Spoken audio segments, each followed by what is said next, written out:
Well, dude, speaking of the politically correct stuff, and this is something I have not told you. You want to hear a story about political correctness biting a friend of mine? I don't know if you know this guy or not, but he's a friend of mine. I'll type his name for you. All right. Do you know that cat? Is that the person that had that fundraiser? No. He's a friend. No, the only guy I know by that name is named he's Axel. It's Axl Rose. Yeah. Well, I'm not going to get into that, into who he is or what he is, because he still has some things. But listen to this. Talk about political. This would be a story that you would literally read. So I have a friend that he was doing an internship for his master's degree. Okay. He's going to be a teacher. All right. So this is already, you know where this is going already. Okay. So he was fired from his internship this week because the school found a post on his personal Instagram. And the post was about the Star Wars Episode 7 movie. Okay. And it said something to the effect of, I'm so excited to see this Star Wars movie after all this time. I could go all Paul Rubens in the theater. Fired. As if anybody knew who Paul Rubens is. No. Fired from a master's degree internship. What the fuck? So he didn't say Pee Wee Herman. He said Paul Rubens, so that was a problem.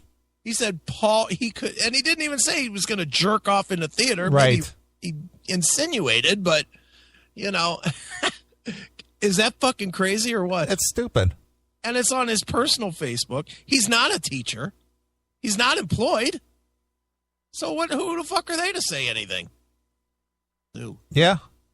I was like, you should fucking definitely sue for that. Oh boy. Could have meant that he was going to dress in a suit, a non-fitting suit with a bow tie. Yeah. He could look like Pee Wee Herman. Yeah, maybe that's what he was going to do. Yeah. Why do they get to dictate that? Right. Fuck you, sue. But yeah, how's that for political correctness run completely amok? Wow.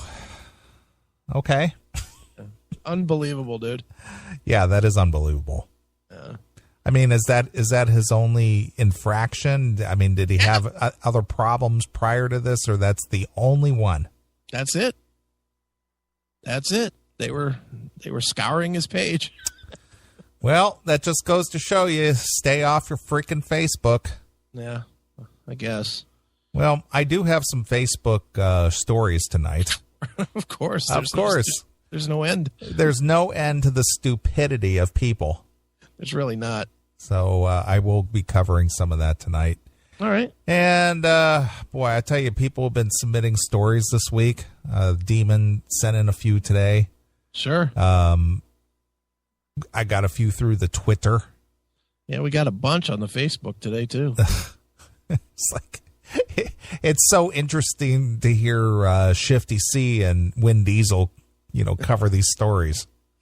Because we do such a good job at analyzation. Yeah, Shifty and Wen bring it up. We bring it every week. Right. Let's see. You want me to read you some of the suggestions? Yeah, sure. Why not? I haven't seen any, so go ahead. All right. Let's see. The question on the Facebook was, what kind of stupidity are you expecting tonight? Sure. And then we got Randy, Rockin' Randy, bring on the outrage. That's a post from him. Yeah, from Rockin' Randy Trask. That's the thing, man. We made that a running joke now. Yeah, it is. Everybody loves the outrage and shock and horrified and offended, and I see that a lot. Okay, so go ahead. Kevin Walsh says he just wants to hear the usual. Well, you're going to get that. Right. Here's an insightful one from Mark Nero. Just says, Ray Romano has a new HBO show called Vinyl about LPs in the 70s. Okay. Thanks, Mark. Always informative. Right. Jaylee Anthony just wants to hear Wen Diesel and Shifty C. Right. Brad Buell. I want to know why bands like Lizzie Borden and Icon are bad about updating social media. Both artists have been promising a new CD for years now. Do you have any comment on that? Guess you have to ask Lizzie Borden. Yeah, I have no idea. Maybe because they're not delivering on that promise. So they have nothing to update with? Maybe.